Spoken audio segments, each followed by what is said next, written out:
Hello my dear friends, welcome back to Namrata academy. आप देख रहे हैं नम्रता एकेडमी और मैं हूं आपके साथ नम्रता पांडे।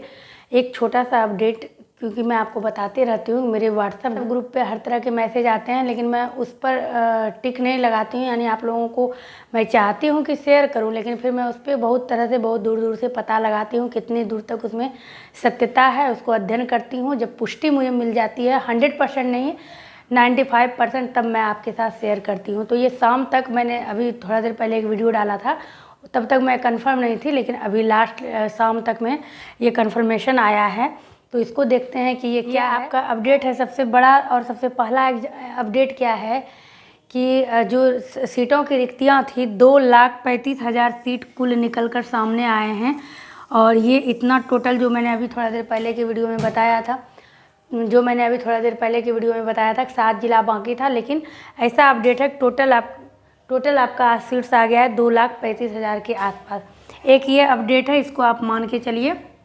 दूसरा अपडेट है कि एग्ज़ाम जो आपका होगा, आप समझ सकते हैं कि कब तक आपका एग्ज़ाम होगा, कब तक आपका रिजल्ट आएगा, कब तक आपका मेरिट लिस्ट तैयार होगा, जो कि आपको 31 अक्टूबर तक अपॉइंटमेंट लेटर मिल जाएगा। यानी कि 31 अक्टूबर तक आपको नियुक्ति पत्र दे दिया जाएगा। नवंबर से आप स्कूल में रहेंगे।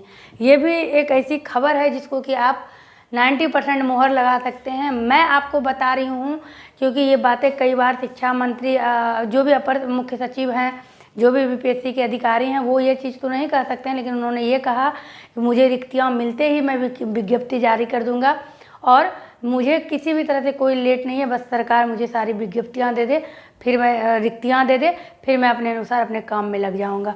तो ये एक बहुत बड़ी बात है कि अक्टूबर तक, अगर आपको 31 अक्टूबर तक अपॉइंटमेंट लेटर मिल जाता है तो आपके पास कितना समय है, आप समझ सकते हैं। सरकार को भी आपके रिजल्ट को निकालने में, मेरिट बनाने में, एग्ज़ाम सेंटर तय करने में, तो आप समझ सकते हैं कि सरकार तेज़ी से इस पर लगेगी, विज्ञप्ति निकालेगी, सिलेबस निकालेगी, एग्ज़ाम पैटर्न जो भी होगा, जैसे भी होगा, कुछ बुक भी मार्केट में आना चाहिए इससे रिलेटेड। लेकिन अगर सरकार को, चूँकि सीटें इतनी हैं और अगर उनके मन में है कि नहीं मुझे नियुक्ति देनी है, तब तो वो ज़्यादा कुछ ऐसा नहीं करेंगे, ज़्यादा भाष्य तक लेकर नहीं जाएंगे। और मैं इस पर अभी और भी चर्चा करूंगी कौन एग्ज़ाम दे सकते हैं और आप क्या पढ़ भी सकते हैं, क्योंकि धीरे धीरे अपडेट आ रहा है। मैं आप लोगों के साथ धीरे धीरे शेयर करती हूँ। तो अगर सरकार को ईमानदारी से नियुक्ति लेनी है, क्योंकि अभी बिहार में चुनाव भी आने वाला है, तो कुछ सीटों को वो बचाकर सुरक्षित रखेंगे, चुनाव के आसपास वहाँ नियुक्ति देंगे, या फिर इसी मुद्दे को खींचकर वहाँ भी लेकर जा सकते हैं। एक ये भी उम्मीद है, क्योंकि मैं आपको क्लियर कट बता रही हूँ। अभी फ़िलहाल तो यही है कि 2023 तक में आप लोगों की ज्वाइनिंग हो जाएगी। तो अब आप समझ सकते हैं, जब 31 अक्टूबर तक आपको ज्वाइनिंग लेटर मिलना है, तो लगभग सितंबर के लास्ट तक सारी प्रक्रिया जो है सरकार पूरी कर लेगी। तो जब सितंबर तक पूरी कर लेगी तो आप समझिए जुलाई अगस्त में, जून के लास्ट तक में तो कहा जा रहा है कि एग्ज़ाम ले लिया जाएगा। अगर जल्दीबाजी उनको दिखानी होगी, अभ्यर्थियों को पढ़ने का मौका नहीं दिया जाना रहेगा, उनको फेल करना होगा, क्योंकि कुछ तो भाई चाहिए अभ्यर्थियों को पढ़ने के लिए, तब तो वो बहुत जल्दी दिखाएंगे। नहीं तो जुलाई से अगस्त तक वो एग्ज़ाम का समय देंगे, ऐसा मेरा मानना है। लेकिन आप लोग बिल्कुल लग जाइए। क्या पढ़ना है ये भी मैं क्लियर कर दूंगी। कंप्यूटर शिक्षक के लिए भी अभी बल्ले बल्ले है, फिजिकल टीचर के लिए भी, सबके लिए सीटें भी सृजित हुई है। इसको हमने समझ लिया, ये नीचे वाले पॉइंट को। और ये अब आते हैं ऊपर वाले पॉइंट को। कहा जा रहा है कि एग्ज़ाम जो होगा, बस एक दिन ही आपका एग्ज़ाम कंडक्ट कराया जाएगा, एक ही साथ। चाहे आप सीटेड वाले हैं 1 to 5, चाहे आप सीटेड वाले हैं 6 to 8, चाहे आप बीटेड वाले हैं 6 to 8, चाहे आप एस्टेड वाले हैं 9, 10 या 11, 12। अब देखिए, इसी मुद्दे को, ये बात जैसे ही आप समझ लेते हैं, तो यहीं से ये सारी बातें निकल कर आती है कि अगर एक दिन एग्ज़ाम कराया जाता है तो आप समझ सकते हैं कि जो 2 पाली में एग्ज़ाम होगी, ज़्यादा से ज़्यादा सरकार और भी करा सकते हैं तो 3 पाली में। लेकिन 4 तरह के शिक्षकों की नियुक्ति हो रही है। 1 to 5 होगा, 6 to 8 होगा, 9, 10 होगा, 11, 12 होगा। एक इससे 2 बातें निकल के ये सामने आती हैं कि अगर 2 दिन एग्ज़ाम कराया जाता है, एक दिन में एक ही दिन एग्ज़ाम के कराया जाता है, तो 2 तरह के शिक्षक का एग्ज़ाम होगा। एक तो आपके जो पहले से नियोजित शिक्षक हैं वो हो गए, एक जो नए अभ्यर्थी हैं वो हो गए। ये 2 बात आप मान के चल सकते हैं। लेकिन अगर सरकार को है कि ये 2 तरह का एग्ज़ाम, यानी कि अगर 2 ही पाली में ये 1 to 5 भी कंप्लीट 1 to 5 का भी लेना चाहेंगे, 6 to 8 का भी लेना चाहेंगे, स्टेट 9 10 का भी लेना चाहेंगे और 11 12 का, तो आप यहाँ स्पष्ट समझ सकते हैं एक दिन में ज़्यादा से ज़्यादा अगर सरकार 8 बजे से एग्ज़ाम लेना शुरू करती है तो भी 8 3 11 हुआ, फिर 12 3 ले लीजिए, 3 से 6, ऐसा नहीं होगा। ये बिहार है, 2 पाली में एग्ज़ाम होता है, तो आप समझ लीजिए यहीं पर आपका सब कुछ क्लियर है कि जो 1 to 5 जिन्होंने 1 to 5 DLED किया हुआ है तो वहाँ पर बीएड को मान्यता नहीं मिलेगी, यानी बीएड करके जिन्होंने 1 to 5 सीटेड निकाला है उनको वहाँ पे मान्यता नहीं मिलेगी।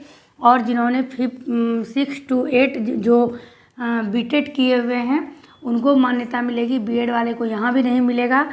9th और 10th जिन्होंने स्टेट निकाला है सिर्फ यहीं पर बीएड वाले को मान्यता मिलेगी, और 11 12 जिसने एमएड बीएड जो भी किया है उनको मान्यता मिलेगी। यानी कि यह स्पष्ट है कि 6 8 तक बीएड वाले को मान्यता नहीं मिल रही है। अगर एक दिन एग्ज़ाम कराया जाएगा तो इसी से क्लियर होता है। देखिए, सरकार एक पॉइंट अगर छोड़ती है आपके लिए तो उससे आप तर्क निकाल सकते हैं, और जो हमारे ग्रुप में तर्क निकलता है, निष्कर्ष निकलता है, अच्छे पढ़े लिखे लोग ग्रुप में जुड़े हुए हैं तो उनका ये निष्कर्ष होता है। इसी के आधार पर जो बुक तैयार होती है, मैं आपको सच बता दूं, जो लोग जुड़े हुए हैं उन लोगों में से कई लोग अपने बुक को भी प्रिंट करते हैं, तो वो लोग भी यही सोच कर अपने बुक को बनाने की तैयारी करते हैं, बुक को लिखते हैं और प्रिंट करवाते हैं।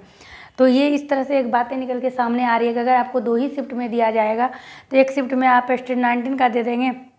ये हो सकता है कि ये जो 6 to 8 है यहाँ सिर्फ बीटेड वाले को, तो यहाँ अगर सीटेड वाले को, पेपर 2 वाले को ले लिया जाए तो यहाँ पर हो सकता है कि फिर भी सीटेड वाले और बीएड वाले, सीटेड और पेपर 2 वाले, यानी कि जिन्होंने बीएड किया है और सीटेड में पेपर 2 किया है, अगर उनको ये 6 to 8 एग्ज़ाम देने का मौका मिले तब वो 2 पाली में एग्ज़ाम दे सकते हैं, नहीं तो वो नहीं दे सकते हैं।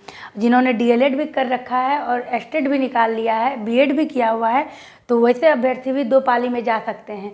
तो इस तरह से आपको ये समझते हुए आगे बढ़ना है। काफ़ी ये महत्वपूर्ण जानकारी है, बहुत निष्कर्ष निकाल कर आप तक पहुँचाते हैं। अब पढ़ने की ये बात है कि आपको क्या पढ़ना है, तो ये देखिए आपको क्या करना है। 1 to 5 के लिए जिनका भी है उनको 8 तक पढ़ लीजिए, जिनका 1 to 5 है, क्योंकि देखिए आपको पूछा वही जाएगा जो आपको पढ़ाना है। दुनियादारी से आपको फिजिक्स केमिस्ट्री नहीं पूछा जाएगा, ये मेरा भी मानना है। तर्क भी हमारे ग्रुप में होता है। अगर आपका जो सब्जेक्ट है उसकी जानकारी आपको देखी जाएगी, आपको उसमें कितनी जानकारी, आपकी गहराई को आंकने के लिए थोड़ा लेवल ऊंचा किया जाएगा। इसका मतलब ये नहीं है कि आपको आईआईटी का क्वेश्चन पूछ दे, आपको फिजिक्स केमिस्ट्री पूछ दे। पढ़ाना है आपको हिंदी, इंग्लिश या मान लीजिए सामाजिक अध्ययन, तो उसमें फिजिक्स केमिस्ट्री क्यों पूछा जाएगा, या फिर मैथ पढ़ाना है, तो जो आपका सब्जेक्ट है उसको अभी आप पढ़िए, लेकिन लेवल को थोड़ा आगे बढ़ा दीजिए। 8 तक चले जाइए, जो 1 to 5 तक का एग्ज़ाम देंगे, और जो 6 to 8 तक का एग्ज़ाम देंगे वो 10 तक को अभी पढ़िए, जो कि मेरे चैनल पर लगातार क्लास आ रहे हैं विद क्वेश्चन आंसर। अभी मैं आपके लिए वीडियो बना रही हूँ, लेकिन पीपीटी मेरा तैयार हो रहा है आप लोगों के लिए। भौगोलिक खोजें जो मैंने आप लोगों को कराया है आज क्लास, उसकी पीपीटी तैयार हो रही है। जैसे तैयार होती है मैं आप लोगों के साथ शेयर करूंगी। तो जो 6 to 8 वाले हैं, चाहे उनका बीटेड किया हुआ है, बीटेड वाले जो 6ठे चरण में बच गए हैं, या सीटेड उनका है पेपर 2, वो भी लग जाइए, और वो उनको 10 तक पढ़ना है। तो अब 1 से 10 तक में मत लगिए। जो मेरे चैनल पे 8 9 10 आ रहा है, या फिर आपके पास, ये नहीं कहती हूँ आप मुझसे ही पढ़िए, आपको जहाँ संतुष्टि मिलती है आप वहाँ पढ़िए, खुद से पढ़िए, लेकिन 10 तक अभी फ़िलहाल आप अपने सब्जेक्ट को पकड़े रहिए और बिहार से रिलेटेड बातों से अपडेट रहिए। अब जो 9th 10th वाले हैं उनको तो 11 तक कर ही दिया है, अप टू 11, लेकिन सिर्फ 11 नहीं आपको देखना है, 10th भी देखना है, 9th भी देखना है। और जो 11 12 वाले हैं वो अप टू ग्रेजुएशन आपको देखना है, यानी 9th 10th 11 12 आप पढ़ सकते हैं। अभी फ़िलहाल आप स्टार्ट करिए, देखिए सिलेबस क्या आता है। सिलेबस भी बहुत जल्द आने वाला है, ऐसा सब लोगों का मानना है, और तर्क से ही बात आगे बढ़ती है। तो ये था आपका विशेष अपडेट, और ये बहुत बड़ी बात है, छोटी बात नहीं है कि अगर 31 अक्टूबर तक आपको नियुक्ति पत्र मिल जाए तो अच्छी बात है। बिहार की खबर है, देखिए आगे क्या होता है। तो मिलती हूँ मैं आपसे अपने अगले वीडियो में। बने रहिएगा इस चैनल पर नए हैं सब्सक्राइब करिएगा इस तरह के अपडेट को और क्लास को पाने के लिए। मिलती हूँ मैं आपसे आगे।